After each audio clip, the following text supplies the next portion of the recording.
Year 2 and welcome to our reading this week, which is Katie Morag and the Riddles.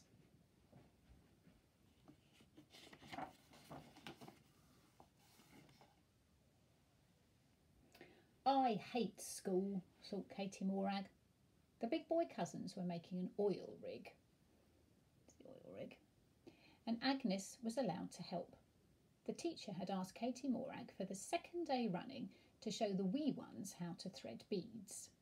Now in Katie Morag's school, because she lives on an island, we've done lots of work on islands, so you should know this, that they often only have one school, so whatever age you are, you have to go to the same school. And often they only have one room, so you all have to be in together. So this is what's happening here. So the big boy cousins are quite old, wielding the oil rig. Katie Morag's friend Agnes is helping them, but Katie Morag's been asked to help the wee ones, that's the little ones, to thread beads, and she's a bit fed up. Baby stuff, she muttered. Everyone else gets better things to do than me. Katie Morag was very peeved, that means fed up. But Liam was delighted that his big sister had come to help. So Liam's in the same class as Katie. I've got a sore tummy, said Katie Morag next morning when the family was at breakfast. Eat up your porridge and it'll go away, said her mother, Mrs. McColl. Hurry up or you'll be late for school. You haven't even got your clothes on yet. Hurry up. Is it really sore? Asked her father, Mr. McColl. Really sore, wailed Katie Morag. Do you think she's got a sore tummy, or do you think she just doesn't want to go to school? Mr. McColl tucked Katie Morag up in her parents' bed. It was lovely, snuggling down under the big duvet and hearing Liam going off to school with Mrs. McColl and the baby in the pushchair. She listened to Mr. McColl humming to himself as he tidied the kitchen before going downstairs to open up the shop and post office. It was so peaceful and quiet, being left alone.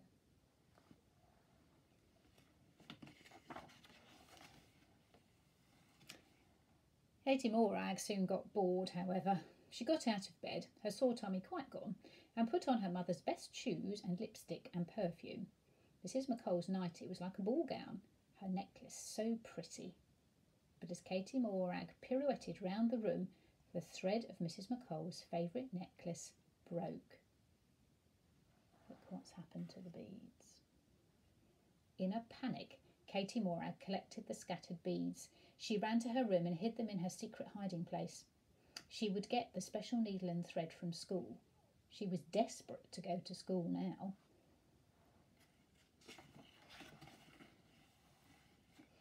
Next day, the teacher said that Jamie could help the wee ones. Please let me, Katie Morag pleaded. I love helping the wee ones. Really? Asked the teacher in amazement. Give me the needle and thread, Katie Morag whispered to her little brother. But Liam said in a loud voice, Go away, Katie Morag. I can do it myself. You give them to me, screeched Katie Morag. Katie Morag, frowned the teacher. Go back to your seat.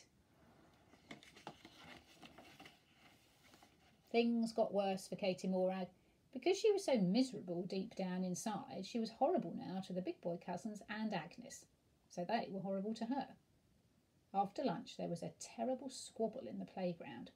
Katie Morag started it, accused the big boy cousins. You big ones should know how to behave better, said the teacher, exasperated. For your homework I want you all to work together to find the answers to these riddles by Monday. Now, riddles are sort of little word games where you have to guess what something is from the description. I don't understand any of this, growled Hector, the biggest big boy cousin, when he tried to make sense of the riddles. Listen, it's glaikit blethers. I think that means it's a load of rubbish. Number 1, the land was white, the seed was black. It will take a good scholar to riddle me that. Number 2, as round as an apple, as deep as a pail, it never cries out till it's caught by its tail. Number 3, 4 stiff standers, 4 dilly-danders, 2 lookers, 2 crookers, and a wigwag. Number 4, A wee man in a dark red coat, a staff in my hand, with a stone in my throat. Who am I? Goodness, they are a bit complicated. This is all your fault, Katie Morag. The cousins and Agnes glowered at her. I'll get the answers, mumbled Katie Morag miserably, hoping they would leave her alone. And they did, running off with whoops of joy. See you Monday morning then, with all the answers, Katie Morag. Katie Morag was grateful when Liam took her hand on the slow journey home. Oh, she's got to do all the work on her own now. The next day, Katie Morag went to see Granny Island. So, Miss Mopus, what's the long face for? Granny Island asked. Katie Morag told Granny Island her troubles, but she said nothing about the necklace. Well, you've come to the right place for the first riddle, said Granny Island. The land was white, the seed was black. It will take a good scholar to riddle me that. Look at the book on my knee, nudged Granny Island. Katie Morag looked hard. The white pages were like square fields, and the letters like black seeds planted in rows. Books don't always have answers, mused Granny Island. Sometimes people know answers better. So the first riddle was a page with writing on it. Katie Morag told everyone she met on the way home all about the riddles. The lady artist was polishing her big doorbell. Stop pulling its tail, silly old goat. What a clanging, Katie Morag. As round as an apple, as deep as a pail, that's like a bucket, it never cries out till it's caught by its tail. So do you think that's the big bell? It's round like an apple, it's deep like a bucket, and it doesn't cry out, it doesn't make any sound until you pull its tail, till you pull the rope. Mr. McMaster was herding Dilly the cow into the byre for milking, that's a shed. Grab the pail, Katie Morag, and you can help. 4 stiff standers, that's the legs. 4 dilly danders, don't know what we think those are, maybe they're the udders. 2 lookers, 2 eyes. 2 crookers, do you think that's the horns? And a wigwag, do you think that's the tail? That goes wigwag. Mrs. Bayview was in her orchard picking dark red cherries. Careful you don't swallow a stone, Katie Morag. A wee man in a dark red coat. So a little man in a red coat, so I think that's the cherries. A staff in my hand, so that's probably the stalk. And a stone in my throat, so that's the stone inside the cherry. Who am I? That's a cherry.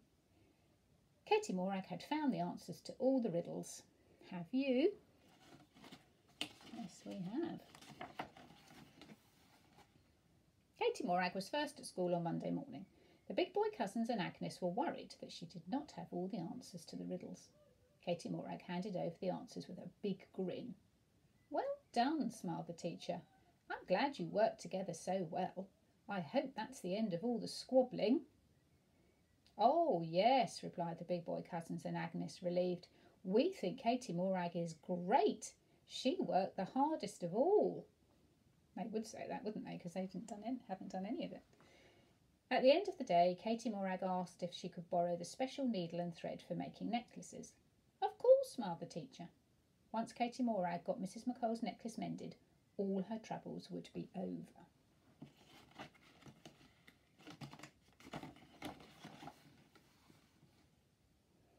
Katie Morag made Liam run all the way home.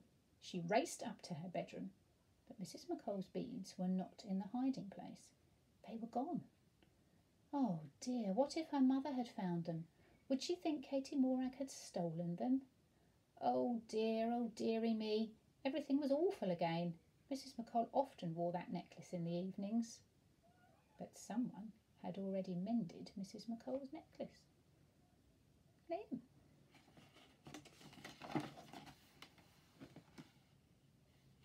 Mrs. McColl asked Liam how he had got on at school.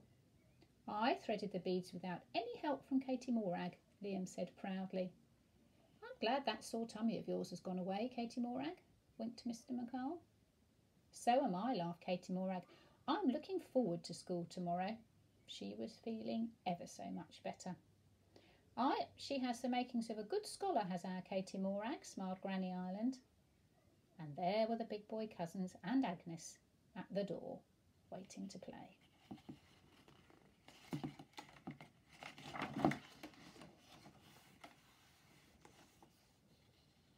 There we are.